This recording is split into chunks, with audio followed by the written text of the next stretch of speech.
So I'm going to do a quick break because we need to record this. So unfortunately, those questions will never be seen again. But as of right now, hi, just to reintroduce myself, my name is Jake Pierce. I'm the ASI Veteran Rep. This is Michael Lucia. He's a Navy veteran, Shincook, Marine Corps veteran, and we're talking about time in the service. All right, there we go. That's my really quick intro. I should have done that the first time. Um, Michael, looking back, you had family members who joined, right? And looking back, um, how did your Filipino background inform your time in the service? Did you find a lot of people who were Filipino while you were serving? Was that good? Was that bad? Did you how did that shape your experience while in the service? Yes. So for veterans, especially people in the Navy, they know there is a large population of Filipinos in the Navy. Just to give a little bit of background of why that is, it's because so in World War II, there were a lot of Filipinos that helped with the war effort because Philippines and the U.S. were allies. And then after the U.S. defeated Japan, the Philippines was a short amount of time was a U.S. territory, and then the U.S. eventually granted them independence. And then for a while, the U.S. Kept recruiting Filipinos into the military, mainly in the Navy. So one of the most famous ports was Subic Bay, and a lot of Filipinos joined because there was a promise of citizenship. And so, pretty much since after World War II to even now, they've maintained this tradition that there's Filipinos in the Navy. So my brother, who was a Navy corpsman, that was part of the reason that he swayed me to join the Navy too. He's like, hey, you're gonna be part of we call it the Filipino mafia. Like Filipinos, we just have a culture of just like we help each other out.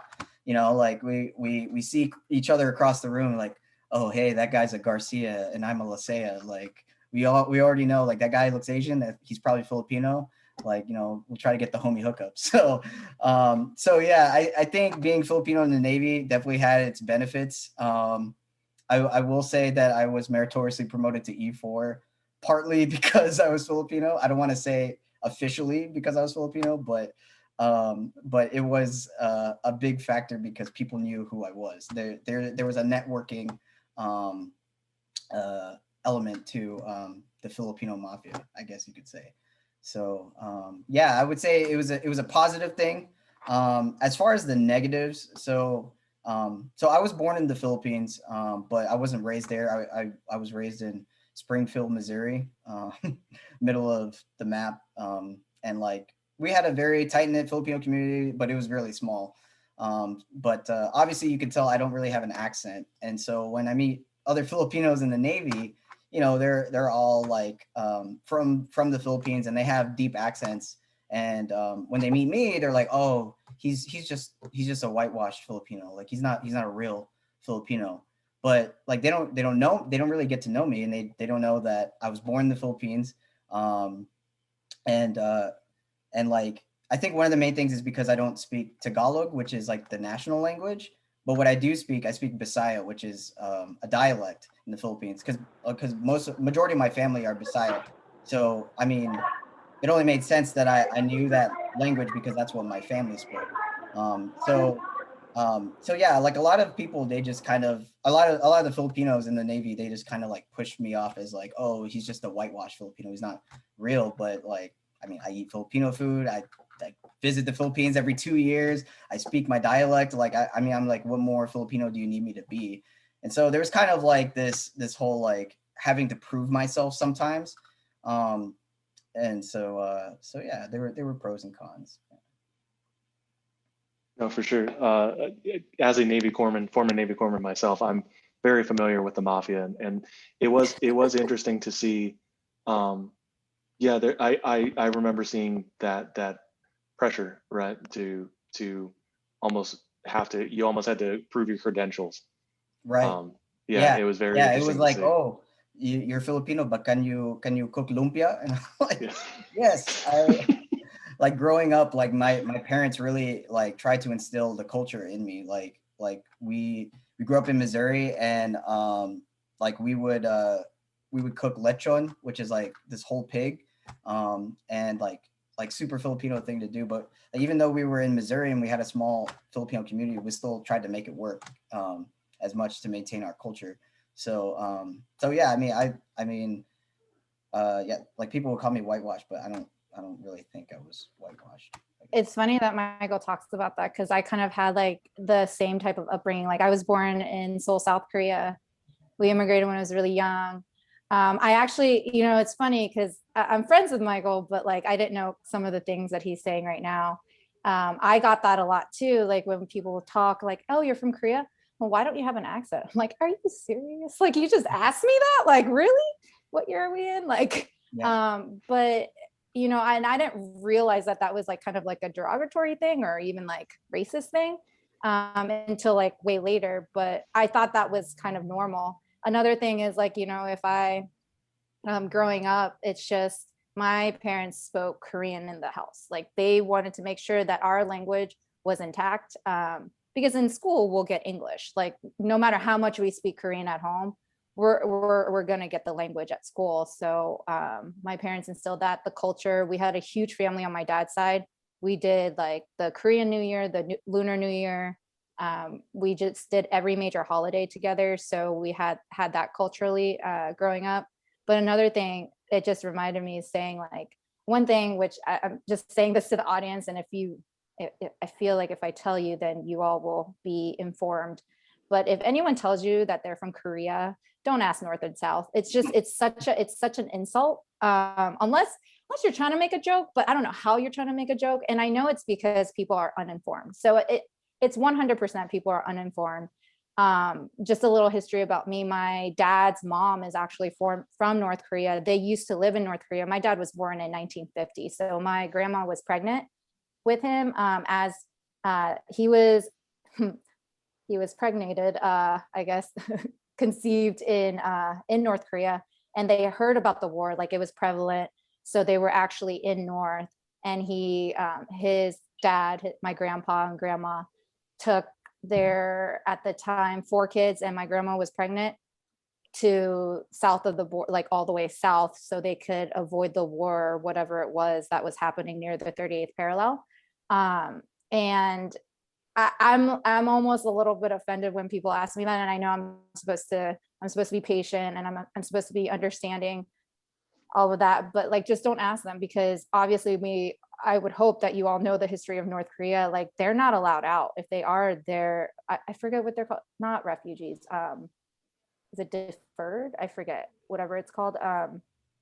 But yeah, no, just don't ask that. If people say that they're from Korea, they usually mean South Korea, unless they specifically say North Korea.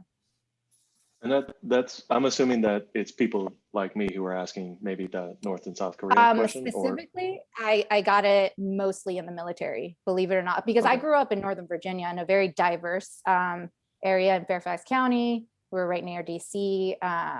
And it's weird because I didn't really get a lot of racism growing up, like not me personally, because there was about equal amount. Defector, yes, thank you, Ashley.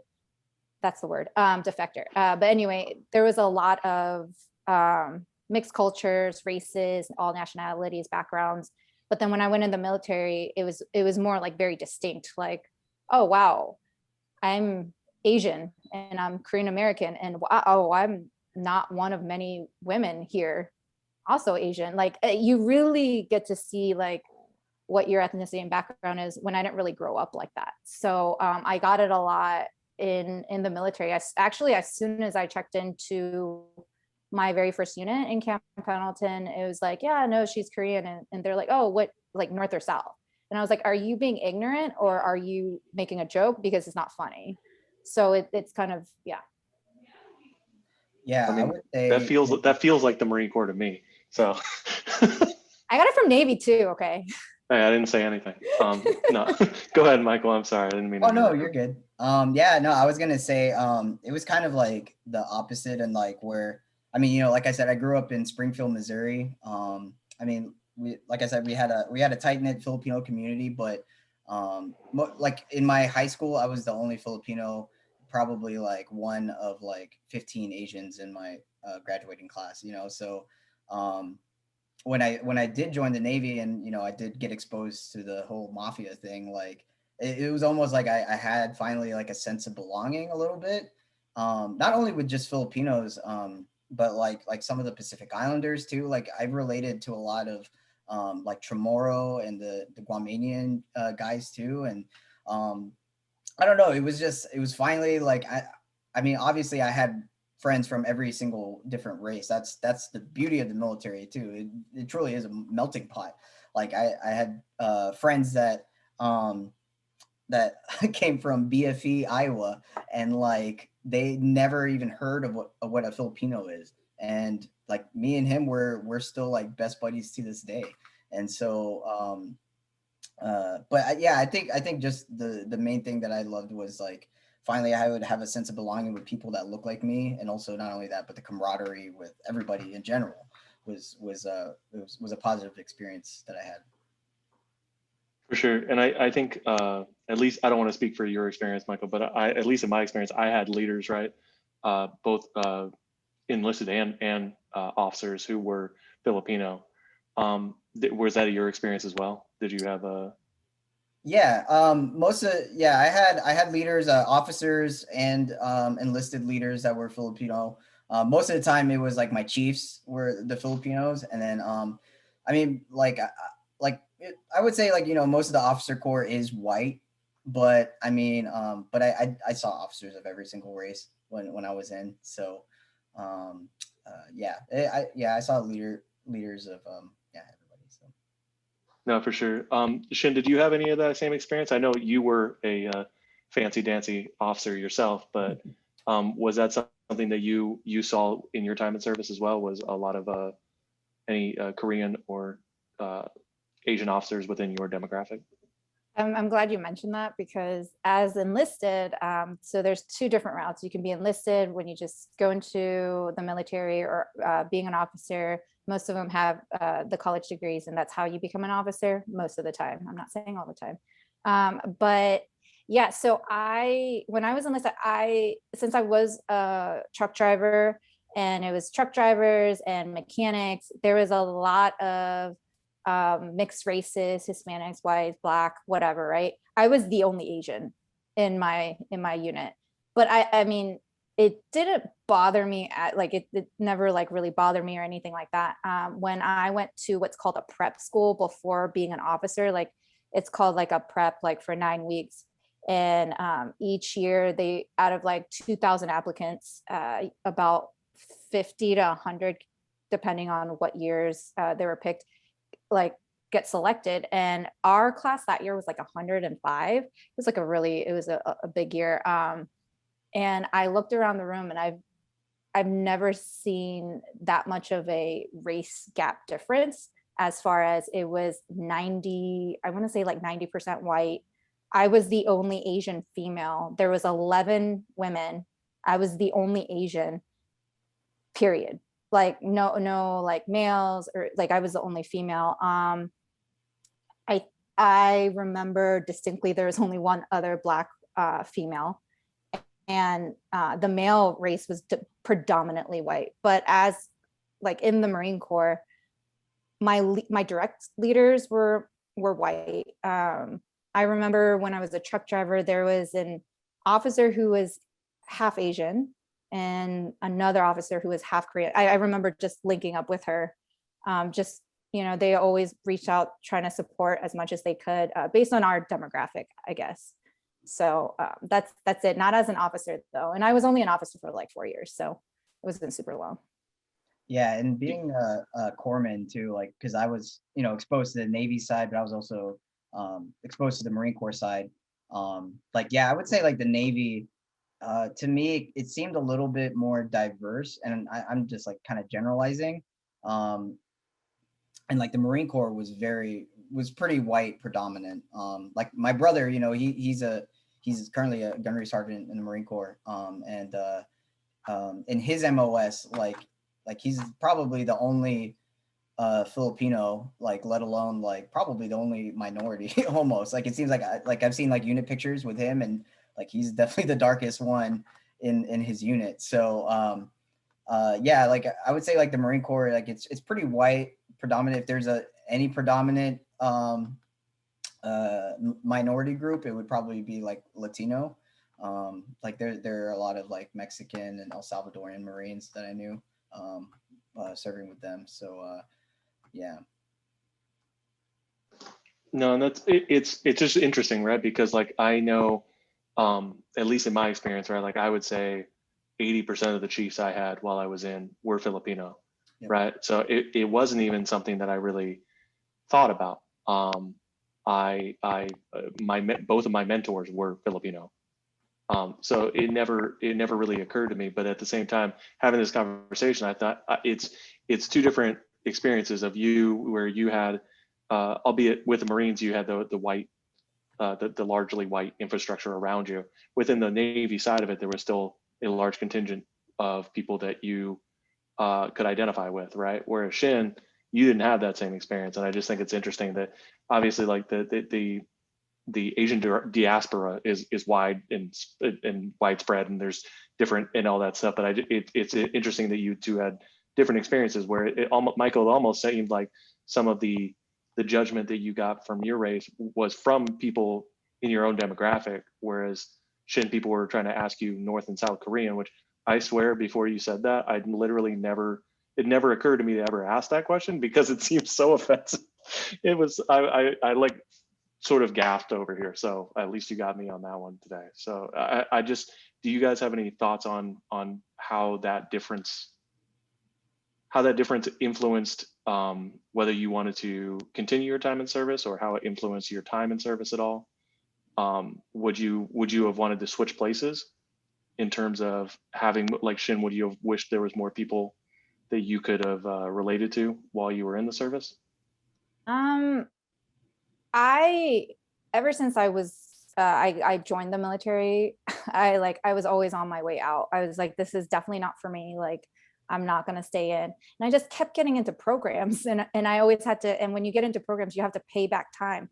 I'm like, is it over yet? Like, so I always had like a vision in mind that I was going to get out. It was like a means to end to join the military. I wanted to get college out of it. I definitely did it through a program I was really fortunate in getting, but it wouldn't have deterred me from this way or that way. One thing that Michael mentioned earlier was that he was saying that he always had to prove himself, but that was not his time in the military. It was like in his personal life before the military, but mine was like the opposite.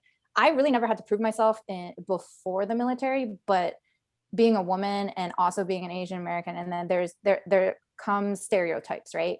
As far as I'm not big, I'm like tinier, right? And so it's like it's what they say as a double standard, but for me, I felt like it's not just a double standard, it's a stereotype that you put on me and are already prejudging me just because not only am I a woman, I'm Asian, and you're already thinking stuff.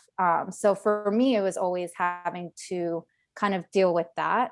But I mean, it didn't make me want to stay anymore, obviously, but I was always wanting to leave. I didn't want to retire out of the military.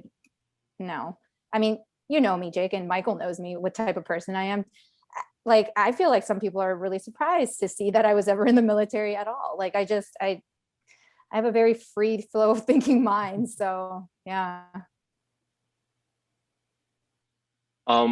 Speaking of some of that stuff too, right? Like you mentioned some of the preconceived notions of who you were based on basically how people observed you and saw, right?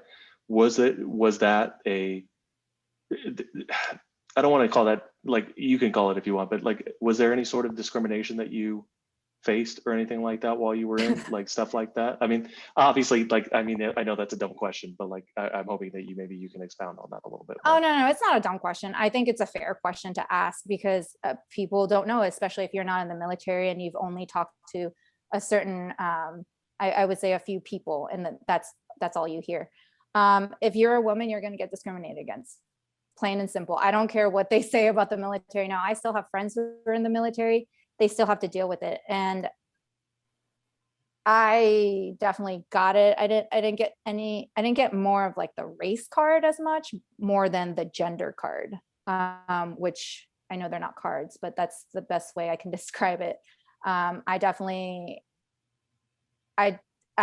tried a lot harder because I was a woman, and because I am one who is pretty stubborn when it comes to, hey, you know what, I'm going to prove you wrong. Like, that you're wrong about this, and I'm going to do everything in my power and my physical ability to make sure that you know that just because I'm a woman, like, I can do this. And certain things I do have limitations. Like, don't get me wrong, I do have physical limitations on certain things.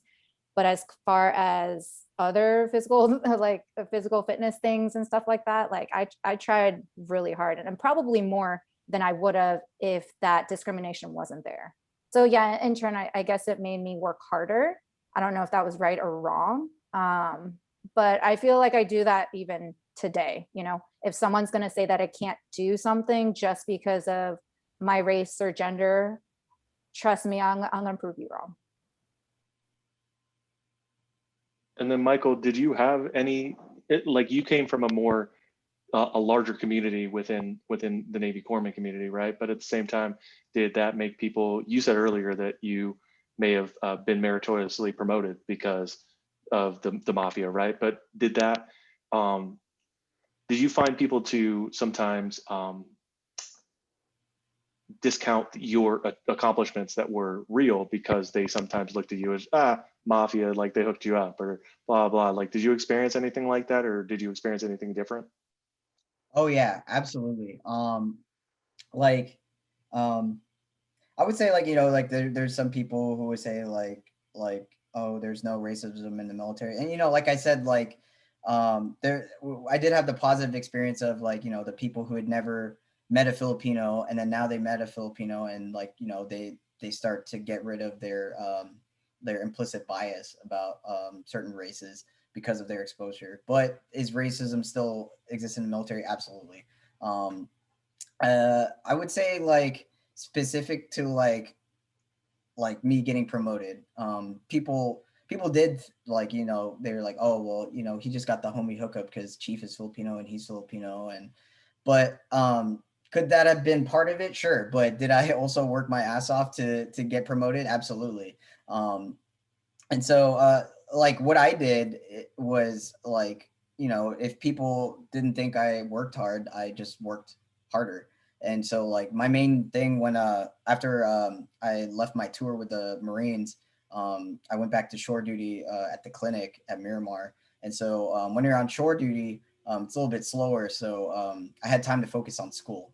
And so I actually finished my undergrad while I was still active duty, which is why I did my second master's. I used the GI Bill and all that stuff just for my master's. But anyways, yeah, I just kind of felt like I had to prove to everybody, like, you know, like, okay, yeah, I have like this whole Filipino mafia network thing going with the Navy, but I'm doing things outside of the Navy too. You know, I'm more than just this sailor that, you know, was Filipino, and he knew all the Filipinos and all that stuff. Like, I also did school and other things. You know, I'm more than just that. And so yeah, I hope that answers your question.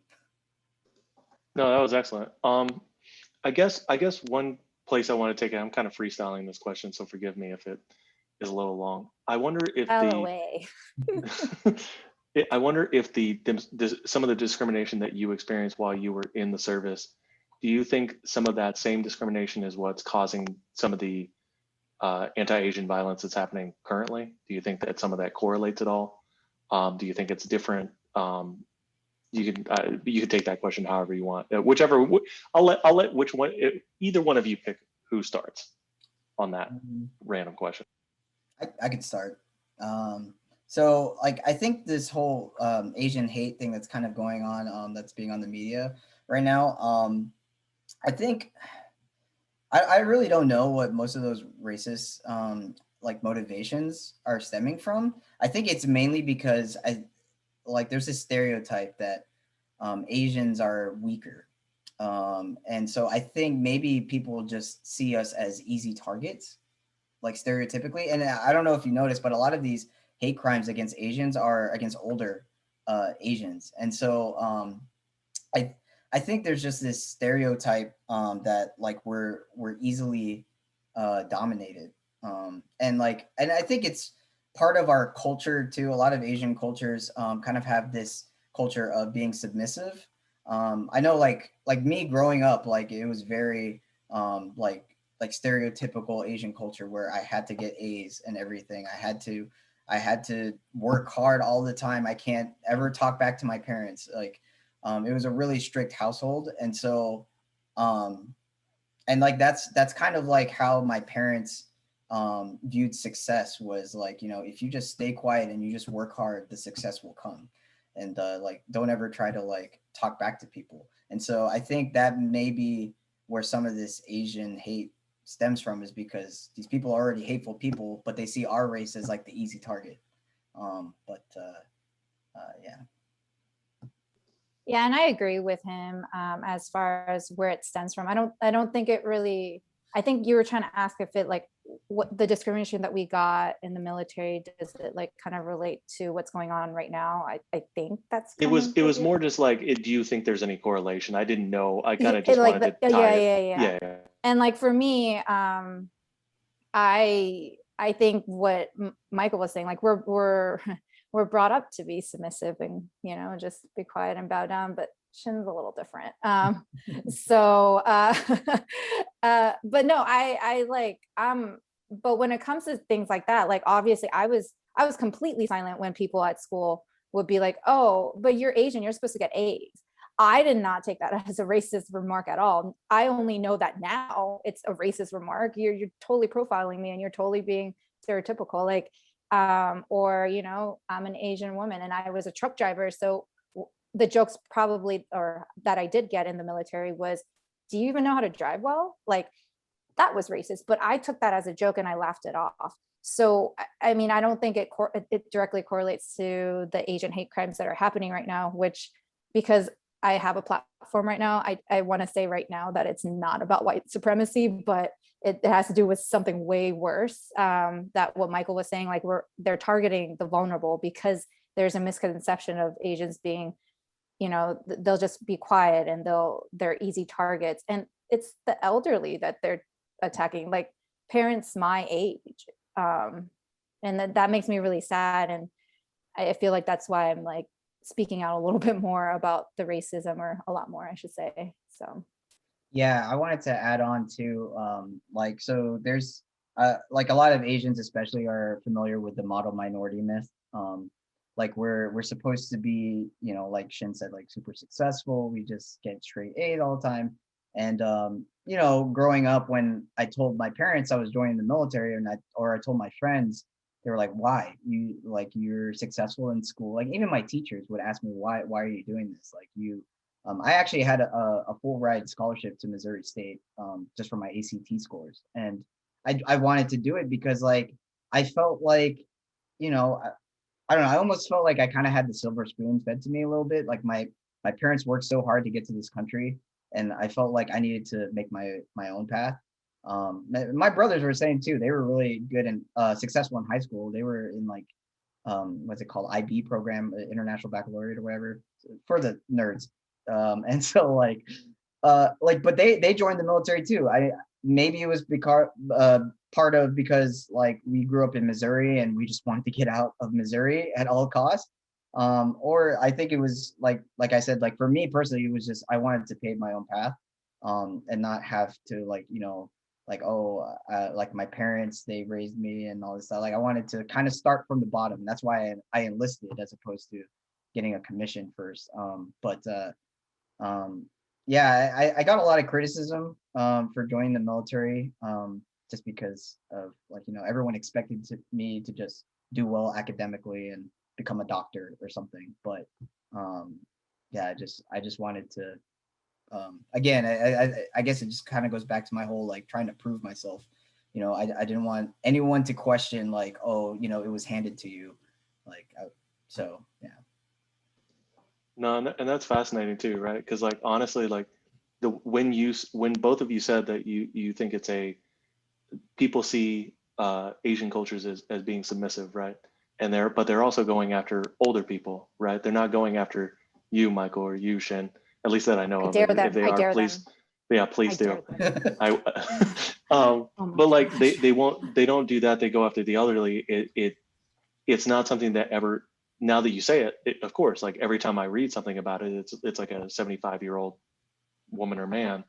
And to me, it's just a sign of they're looking for the weak, and not saying that Asians are weak. I think your times in the service and my experience with working with tons of Asian people of all shapes and sizes has proven that, to at least to me, and should prove it to everybody, that that that's anything but the case. But I think that just shows the weakness on the part of the attackers rather than weakness on the people they're attacking.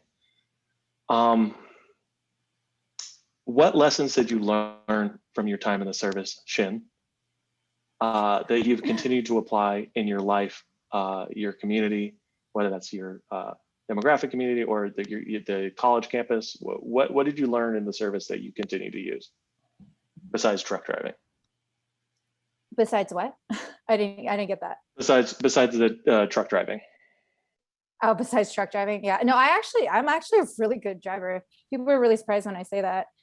But I got that out of it. But I want to say the leadership skill that I acquired, I want to say, from the Marine Corps. All officers are required to go through what's called the basic school, TPS, for 6 months. And I've been through a lot of leadership courses and classes inside the military, outside the military. That is by far one of the best. And I'll tell you why. It's peer-to-peer leadership. And it's the hardest leadership that you'll probably ever encounter. And you have to do this for 6 months. People get annoying, like they get stupid annoying. So you have to figure out how to lead not just your peers, but I mean, sometimes and most times they're your friends. They end up being your friends at the end of 6 months, trust me.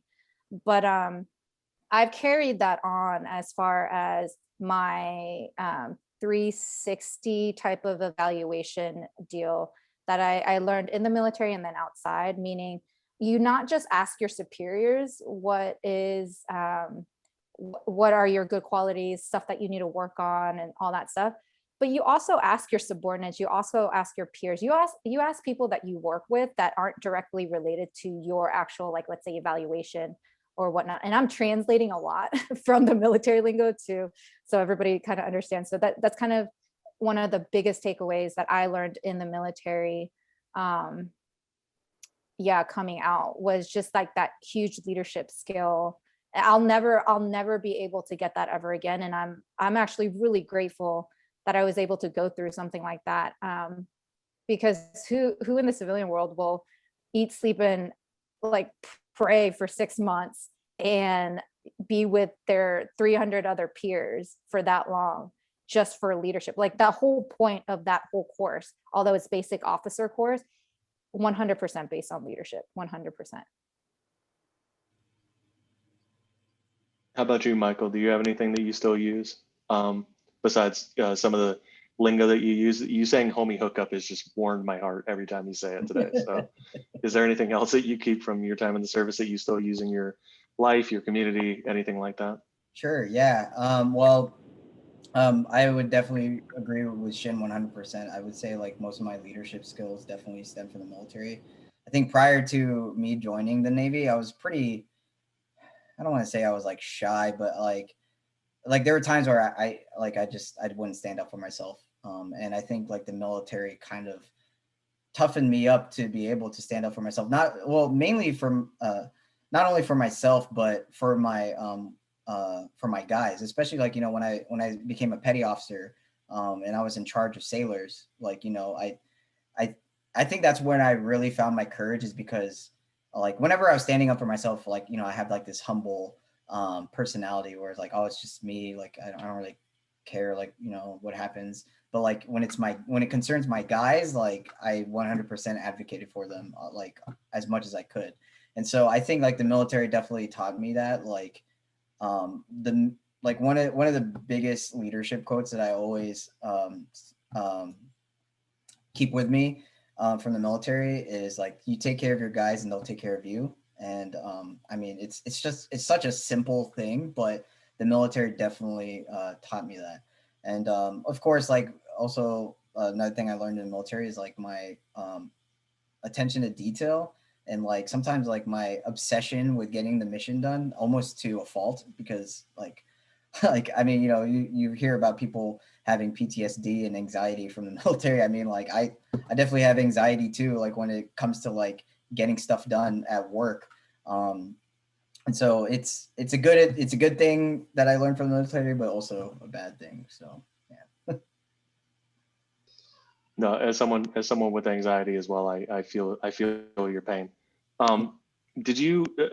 I wonder, did either one of you find that attention to detail and stuff like that, that leadership, help you with your schoolwork as well? Because I know, at least for me, right? Unlike you, Michael, I was a terrible student. I love to just talk crap. I love to just cause a ruckus. I was the class clown kind of dude. And yet, when I came back to school after my 12 years in the military, like it seemed like school was a completely different animal, right? Like I didn't even, it wasn't even hard for me to do my homework. And I wonder if either one of you had that same experience as well. I'll start with Shane, since Michael was the going to be a Missouri State Bear and just decided not to. Well, I was going to be a VTech person. So Hokie? Yeah, a Hokie. Yeah. I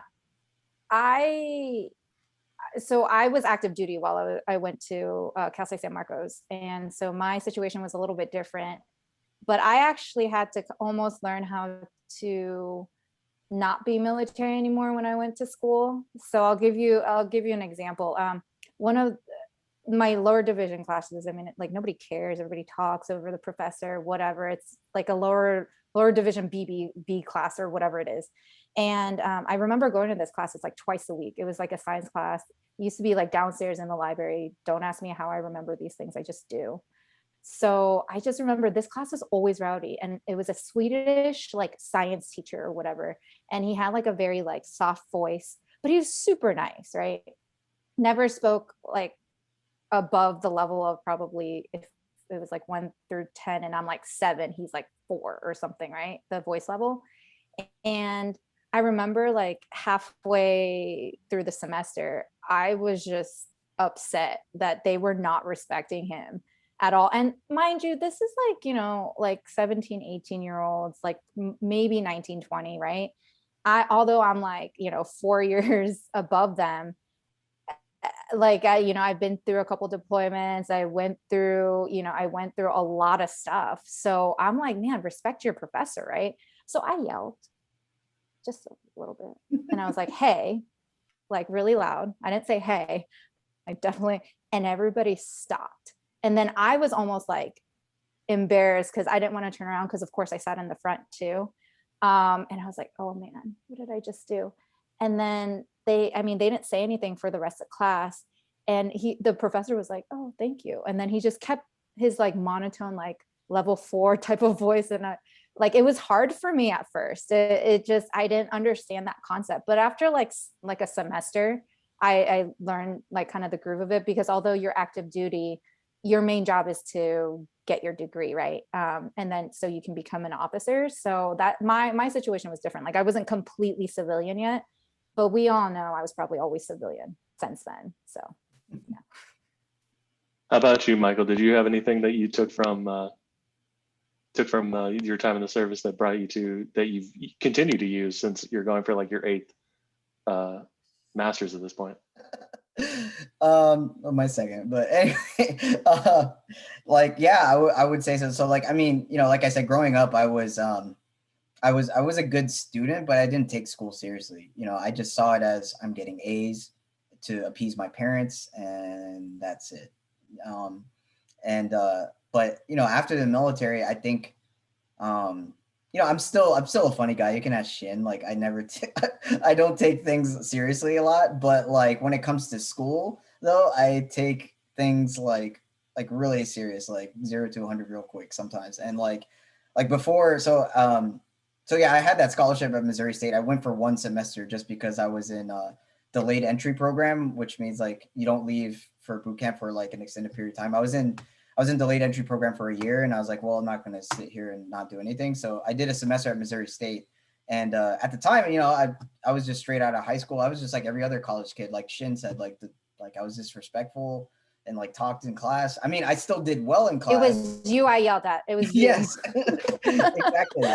And yeah, you know, I was a super procrastinator. I mean, yeah, I always ended up doing well, but I think that was kind of why I procrastinated. I was like, I'm gonna end up getting an A on this paper anyway. But then when I joined the military and then I went back to school, I think it was also because I was active duty full time and going to do my undergrad full time that like I just had no life. And like so I think it was just because I was just already militarized at that point. Like I just took school like super serious, and like I not only did I like learn stuff, but I actually applied it, if that makes sense. Like a lot of times, like when you're in high school, you just learn, it's in one ear and out the other. But like when I was learning now after like my experience in military, I'm like, okay, how am I going to really use this information when I actually go out in the real world? So yeah, I think the military definitely like grounded me in like the importance of like education and stuff. So.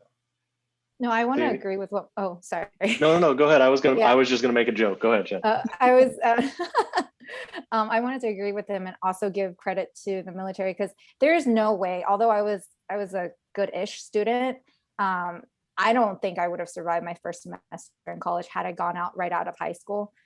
Something about being just a little bit older than your peers and having some type of life experience made me serious about schoolwork, but I feel like I worked a little bit harder. Also, if I knew that if I failed anything, it would have definitely counted against me for the program that I was trying to get into, or the program that I was on track to, like graduating and becoming an officer. So the military definitely gave me that discipline in schoolwork too. Because before you tell me to read a book, and I think I saw her, one of my professors, Kimber Quinney, yep, she's here. I actually really like her lectures. And I remember one of her classes, it was something about the Vietnam War, and we had to read a book. And I just remember procrastinating, but I was like, you know what? I'm so serious about her class and I love her lectures. I don't want to let her down. So I read the entire book on Sunday. And mind you, this is like 300 pages, but it was really interesting though. So I'm thankful for that. And then I turned in the report the next day when it was due, but I would have never done that if I wasn't serious about school or like grades or anything like that. Because I mean, something about the military definitely like just makes you do things like on time and like just the best effort that you can put in. No, for sure. I think it's that the pressure that you have while you're in the service, right? Like decisions you're making both for Yushin as an officer and as a truck driver, right? Like that's a dangerous vehicle that you're driving. And Michael, I completely relate to the corpsman thing. Like people might get injured and might really serious things happen, and that pressure to be good at your job because real consequences can happen. It makes going to school and reading a book or doing something like, yeah, I can do that. That's easy, right? Like it's just a different thing. I guess the last question I have for each of you is there anything that we have not touched on about your time in service that you wish people knew, whether it's people in the academic community or the community at large? What if anything, is you wish people knew? I'll start with you, Michael. Yeah, I mean, like, I think going back to like why I ended up joining the military is because like, you know, I realized that people in the military are people too. And I think like that's kind of like the biggest takeaway that people should see people in the military as. I mean, like, we're not like these people in the movies that, I mean, sure, there are like acts of heroism that are crazy, like, you know, like the people who get the Medal of Honor and stuff, but like most of them were just normal people, and like that's all we are, just people. I mean, sure, we get our discount at Applebee's for Memorial Day, but I mean, other than that, we're just people that did a job for our country and stuff. And I don't know if you were gonna ask this question too, but like I remember in some of the other sessions you had asked like, would I recommend people join the military? I wanted to touch on that because like, you know, like obviously like from what I've talked about, has been mostly positive things about the military. There are also negative things for sure. I mean, I got out, and one of the big reasons I got out was well, one, I finished my bachelor's and I was like, why am I going to stay in and be enlisted. Like I really felt like it was just limiting my potential at that point. And two was like it's the military. Like some of the things that they do are just so archaic and just like like people don't lead people or talk to people like that anymore. And I just felt like there was more for me out in the civilian world, or or like if I really wanted to realize my potential in the military, I would go back and be an officer, instead of being enlisted. Like shit, I would be like Shin. So like to answer the question of like would I recommend people join the military, it depends like what your goals are. The military is not for everybody. Not everybody, like Shin said, it wasn't for her. Ultimately, it was just a means to an end. But like I like the military because of the structure and obviously the benefits that it gave me. It gave me educational benefits.